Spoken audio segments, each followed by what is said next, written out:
Thank you, John, and thanks for the opportunity to present this.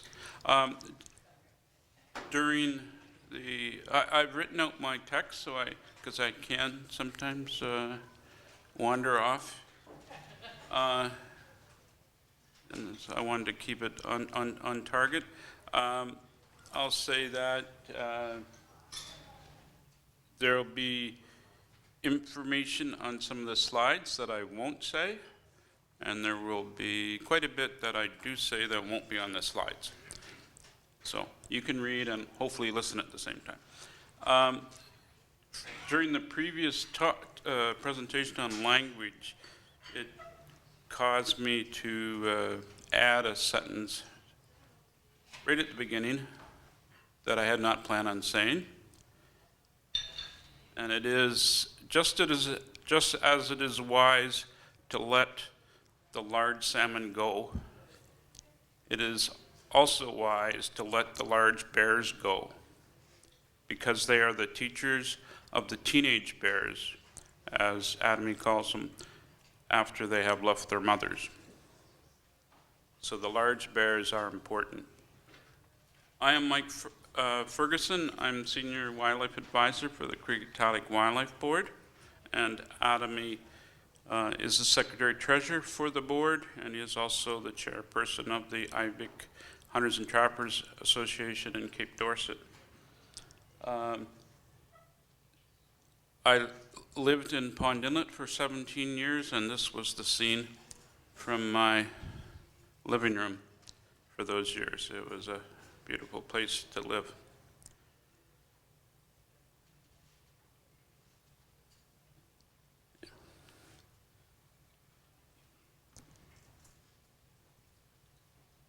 Never done this before. Anyway, so Cape Dorset, where Adamie lives, is on Qikiqtaaluk or Baffin Island, and it's over here. Pond Inlet, where I used to live, is up here at the north end, about 800 kilometers farther north. And right now we're down here off the map somewhere in the blue oblivion down there.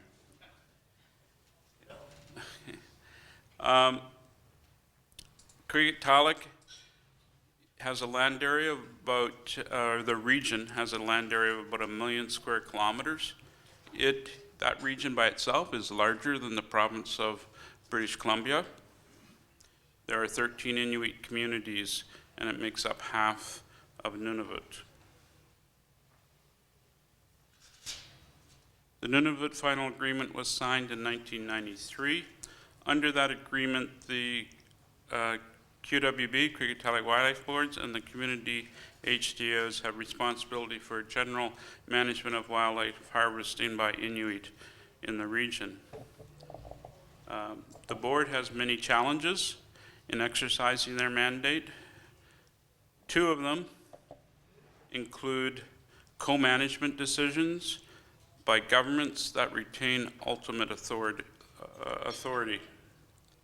and the inadequate use and respect of Inuit Qaujimajatuqangit, or what we call IQ for short.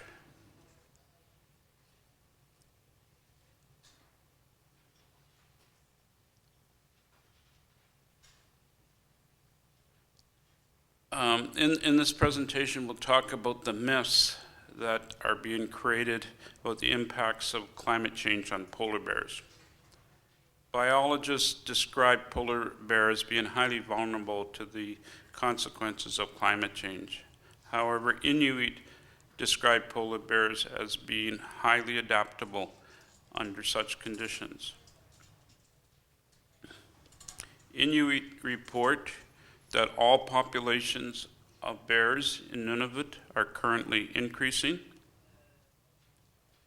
In terms of the impacts of climate change on polar bears, at the recent North American Polar Bear Technical Committee meeting in February, biologists that,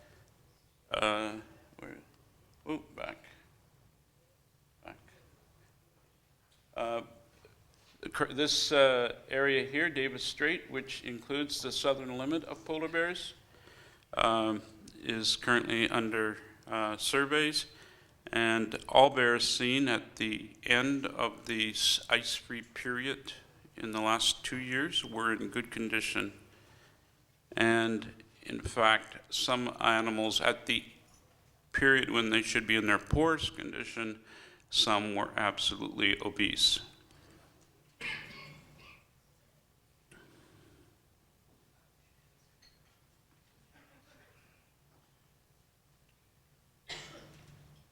"20 years ago, biologists recommended that Inuit harvest 2 male polar bears for every female bear.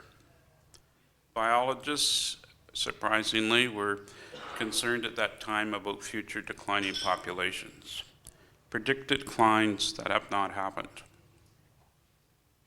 At that time, Inuit elders were told the government and biologists that this type of harvesting was fundamentally wrong and disrespectful to bears, because bears have a delicate and complicated social system requiring a balance between the sexes. Nevertheless, with the threat of reduced quotas, the 2-to-1 sex bias ratio was imposed. As a result, for 20 years, hunters harvested mainly large male bears because small, young male bears are difficult to distinguish from adult females. In November 2018, there was a public hearing about a new government management plan. That management again called for biased harvesting. So during that presentation, Inuit delegates asked biologists such questions as, do you know how the character of young males differ from the character of old male bears? Or have you studied the different behaviors of young females with cubs, older females with cubs, and females without cubs? The answer to these questions and others was no. They hadn't studied them, and it wasn't what they do. They count bears.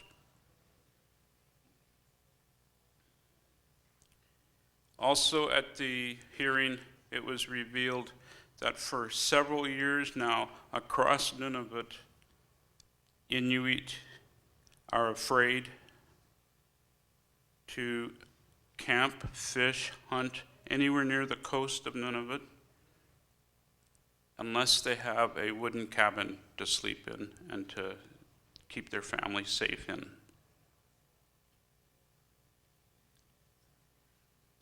At this point, I'll ask Adamie. He can give you 1 or 2 personal stories of the kind of situation that the Inuit find themselves in when they go camping.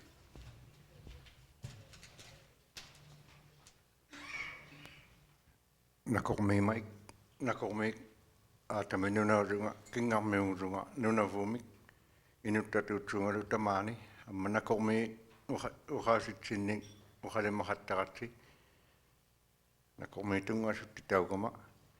Hello, my name is Adamie Nunna. I'm from Cape Dorset, Nunavut, like what Mike said. I'm Qikiqtaaluk Wildlife Board Secretary Treasurer. And thank you for inviting me, and you've all been kind. And I just would like to say that I hope I got all day. No. I live in a community of population 1,500, a little bit over 1,500 people on the southwest tip of Qikiqtaaluk, like what Mike showed you earlier.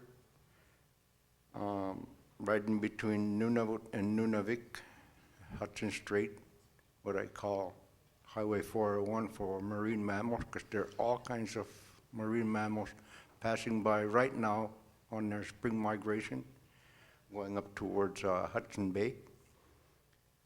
Not only that, north of my community also on the west side, all kinds, whales, seals, migrating birds at the moment, eider ducks, Canada geese, snow geese, blue geese, Ross's goose, all those stuff, whooping cranes, swans.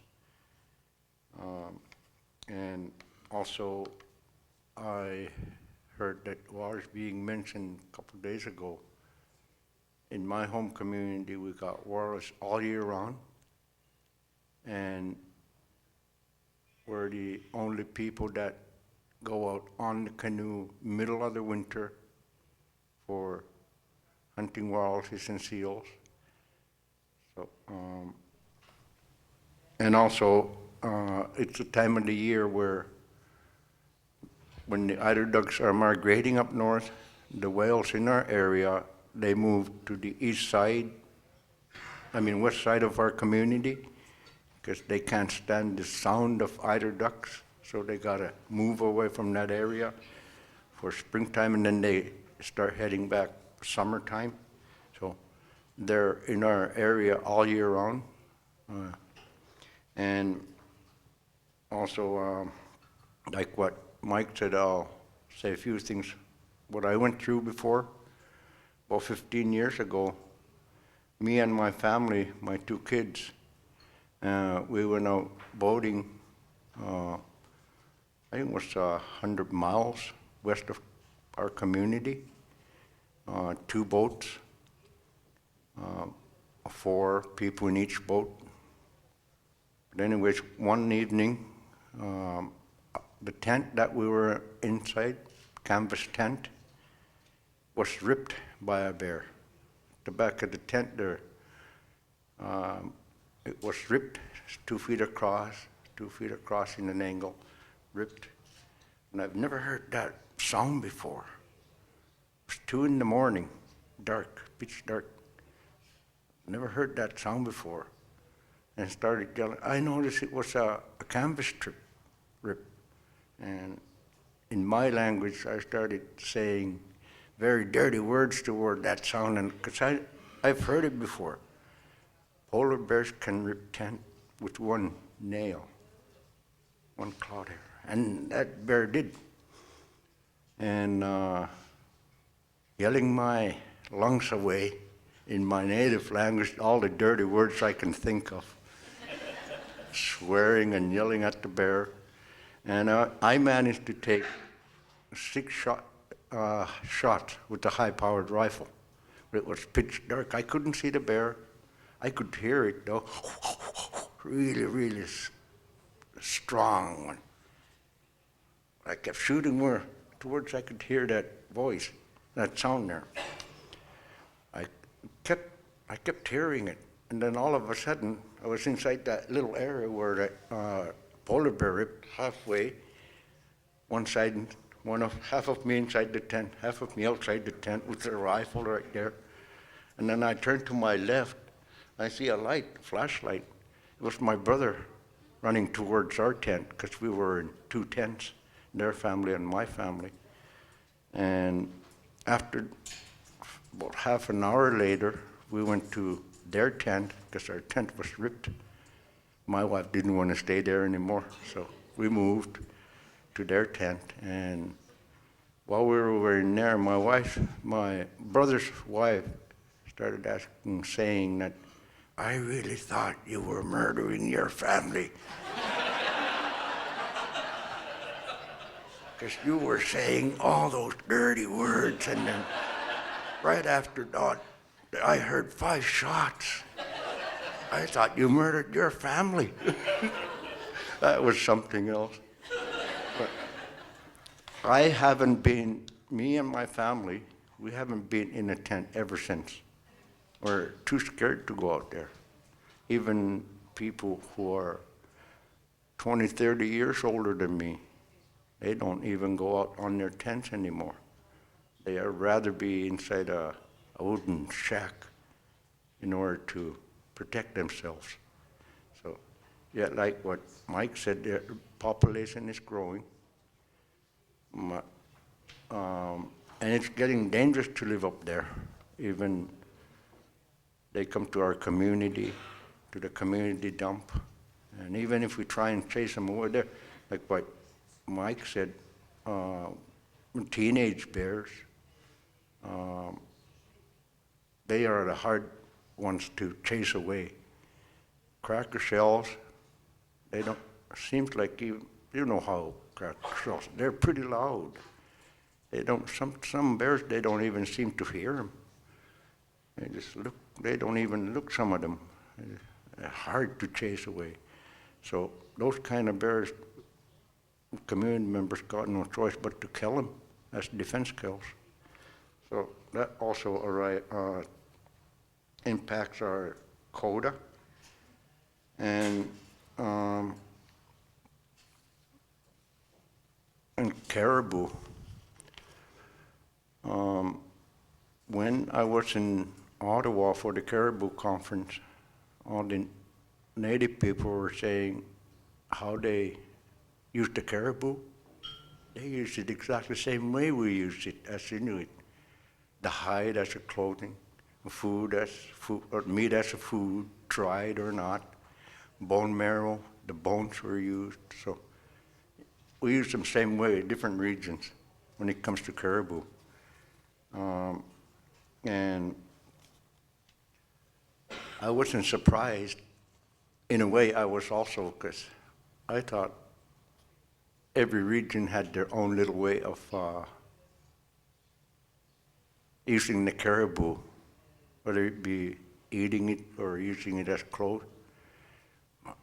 Thinking of it, we do it exactly the same, a little bit different way, but we use the same stuff, clothing, eating. So, and I just would like to say that living up north is really hard now, but with this climate change, people are worried, or I guess scientists or somebody, polar bears are declining. But in the way we see it, we live up there, it's a different story. There's more and more bears. I hope it'll go through somebody's head someday and say, yeah, the Inuit are saying it's true, the bears are increasing. But I just would like to add to what I'm saying. It's really hard to live up north. Some of you probably heard of Nutrition North. That is supposed to help the people up north with cheaper food, but it doesn't always help, because I think maybe we got different stomachs, I don't know. Then us native people, we prefer food, native food. We hardly prefer the store-bought food. So it works in a way to some people. It doesn't work to some people, the Nutrition North program. But it's, where I'm from, it's 3 times higher than what it is here, the price-wise. And my pocket is shallow, so I can't buy too many from here to bring back home. I wish I could bring a crate of stuff back home, because it's nice and cheap here. It's not like back home. So I would like to thank everybody for giving me a chance to be up here and tell you what me and my family experience on bears interacting with Inuit. It's scary, I can say that too. Day trips are okay. Overnight trips, they go straight to the cabin. If they don't have any cabin, it's a return day trip. So it's getting harder and harder to live outside the community with too many bears. So very, very few people got cabins, not too many. So it seems like every year there are less hunters because of bears. There's too many bears around where they go hunting. So it's getting scary to live up there. It's almost like you gotta have a aluminum shield all the time around you or something, and 8 eyes around you. You gotta look everywhere. And even though they are white, they also camouflage themselves with mud, rolling on mud. And they're really good at that too, camouflaging themselves with mud during summertime. There was a camouflage bear in a soapstone quarry site, about 120 miles west of our community, or east of our community. And a bunch of guys were quarrying soapstone. And one of the guys noticed a bear just showing up, part of it just showing up. And then that guy shot towards the bear. And that bear was just as close as you standing there by the time they saw it. And when it finally showed up, it was all camouflaged. They didn't see the bear approaching them until it was so close that they were lucky they weren't attacked. So if they hadn't had a rifle close to them, that bear would have probably attacked those people. So it's getting dangerous to live up there. And again, thank you very much. Nakomik, Masi, Hoanak.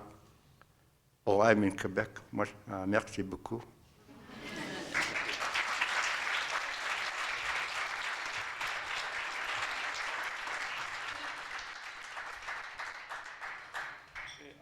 I'll just wrap this up. Biologists, polar bear biologists, continue to make dire predictions as they did 20 years ago with declines that didn't happen. They're doing it again, and they blame it on, they say it's climate change and declining sea ice conditions. They don't take into the consideration Inuit knowledge about how adaptable the polar bear is.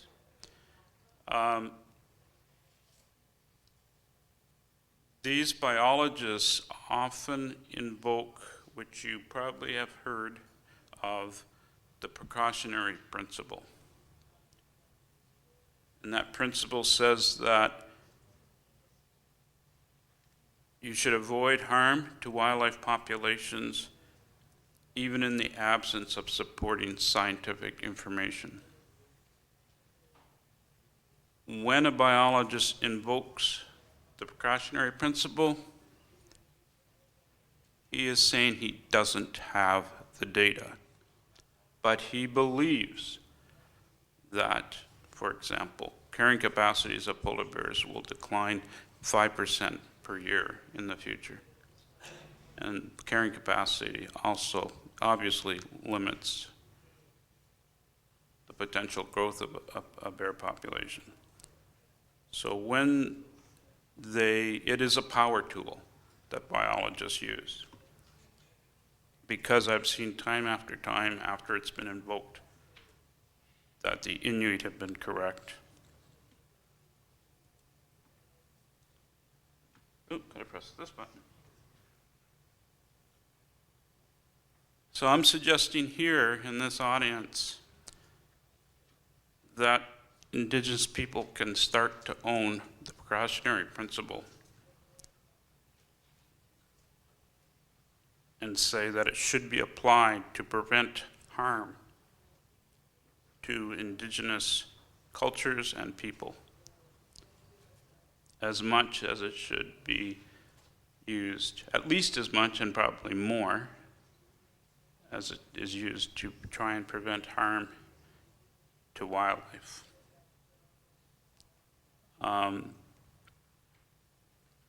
I would like that to be reflected somewhere in the communique from this group. I don't know exactly how to word it, but that's the main point that I want to get across. Arguably, this policy, which ignored the warnings of Inuit elder 20 years ago, has changed the character of bears. Not only are there more bears, according to Inuit, but the character of the whole population has changed to a more aggressive population. And arguably, Inuit are starting to die as a result. Inuit rarely express anger, but they are about polar bears. Now, although they angered interpreters, Adamie was telling me about some of the things that were said at the public hearing in Inuktitut, which was not translated into English. So this is very important to Inuit. And it's very upsetting to myself as a biologist because it is just, to me, it's just fundamentally wrong. Thank you. Thank